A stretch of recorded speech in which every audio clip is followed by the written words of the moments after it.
Hi guys, ito po si Master Ang.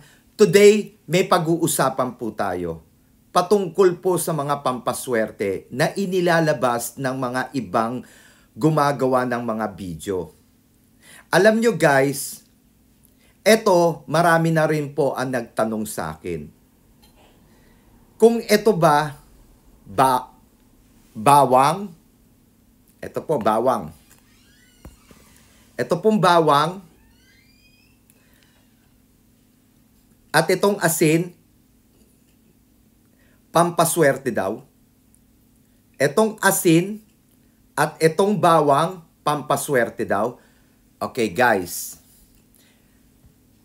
Ngayon, panahon na para malaman nyo. At ako naman po, lakas loob kong sasabihin na itong pong mga ganitong paniniwala ay katarantaduhan. Katarantaduhan po to. Wala pa ho kayo nakita na totoong punsoy expert na nagsalita patungkol sa bawang. Wala po. Yung asin pwede. Pero hindi po natin nilalagay sa asin. Halimbawa, etong bawang. Ilalagay daw sa asin.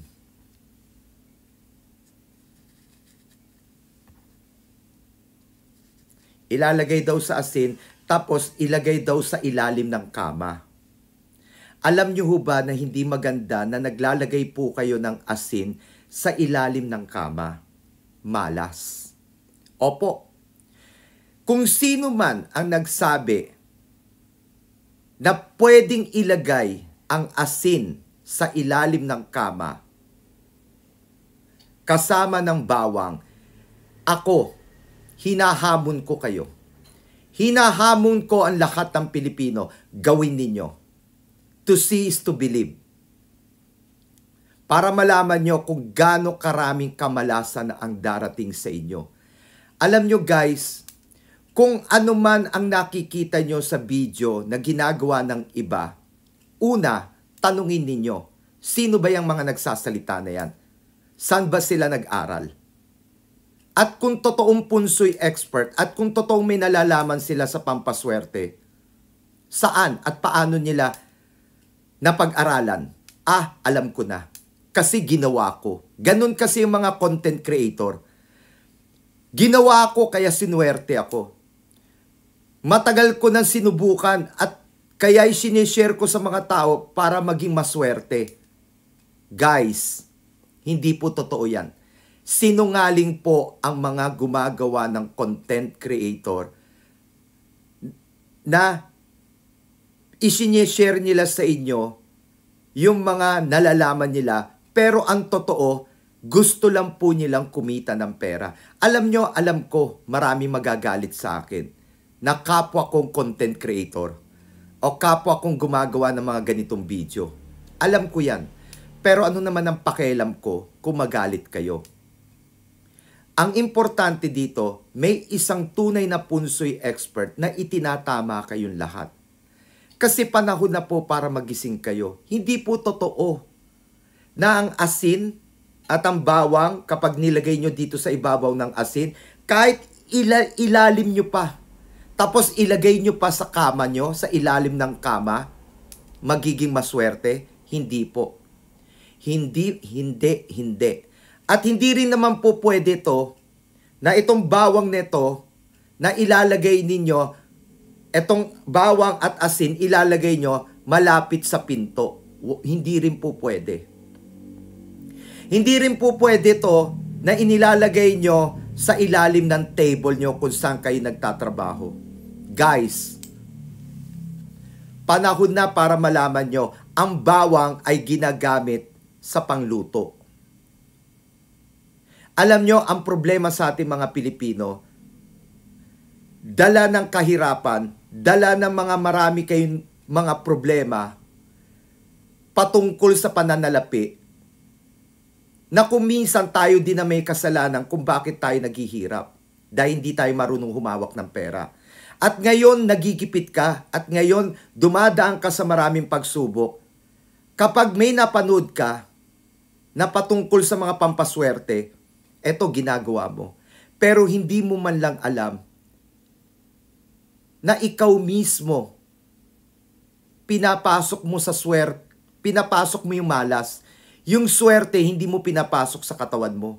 Bakit? Yung makinig ka ng ganitong mga paniniwala, nagiging bobo ka. Nagmumukha kang tanga sa paniniwala na ito magdadala ng swerte. No, I'm sorry. No. Ikinalulungkot kong ipaalam sa inyo na hindi po tama to. Yung asin pwede gamitin pantaboy ng malas, pero may tamang proseso. Pero yung sabihin nyo, lagyan nyo ng bawang, tapos ilagay sa ilalim ng table, ilagay sa ilalim ng kama, ilagay sa malapit sa pinto, at kung ano-ano. At yung bawang minsan, sabi pa daw, etong bawang nito, pag binalatan ninyo, o kahit hindi nyo balatan, ilagay nyo sa ilalim ng unan nyo. Sa ilalim ng unan, kung saan kayo natutulog, magdadala daw ng swerte. Guys, mali. Mali. Ang baho ng bawang. Ang baho-baho nito. Ano na lang ang mangyayari sa kwarto mo? Mangangamoy bawang. Ang baho nito. At ito po ginagamit sa panluto. Hindi po ito ginagamit sa mga pampaswerte.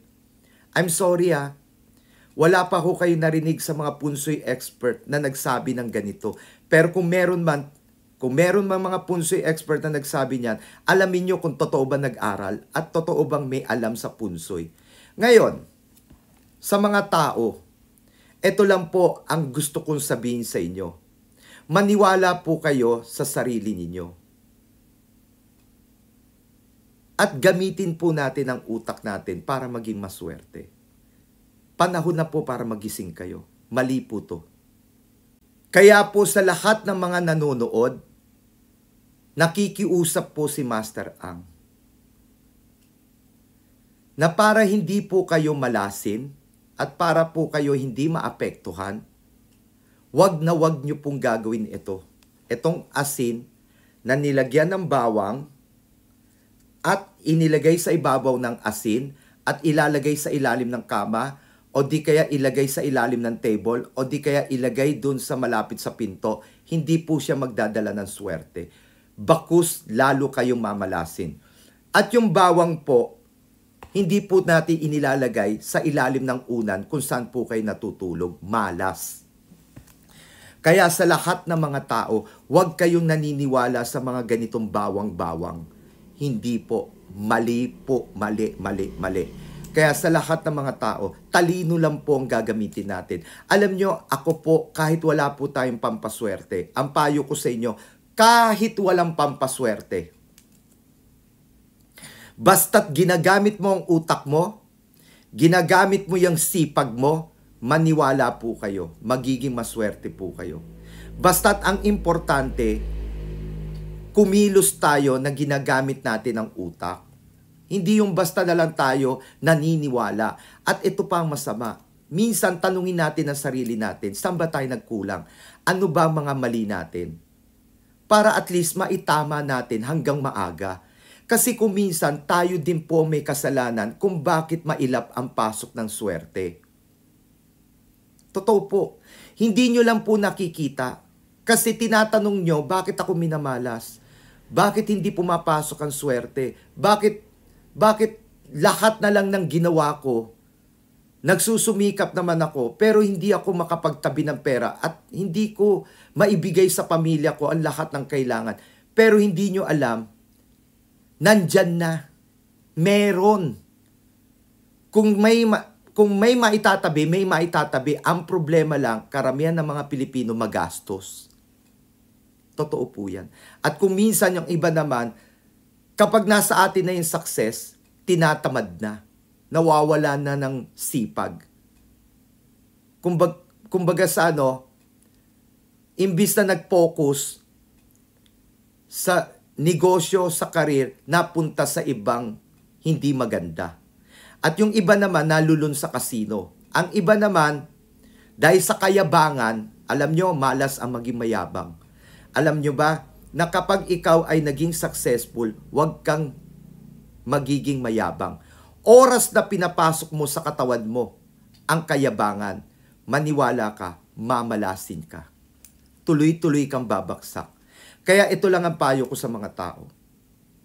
Huwag basta-basta maniniwala sa mga kung anong mga inilalabas ng iba patungkol sa mga pampaswerte.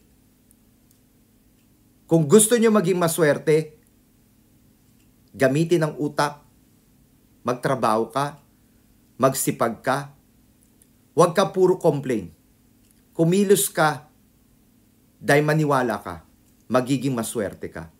Totoo po yan. Alam ko po ang sinasabi ko. Kahit wala pong pampaswerte. Maniwala po kayo. Kahit walang pampaswerte, kaya mo maging maswerte. Ito po si Master Ang. Nagpapasalamat sa lahat ng mga nanonood sa video ko. At hanggang sa muli. Maraming salamat po.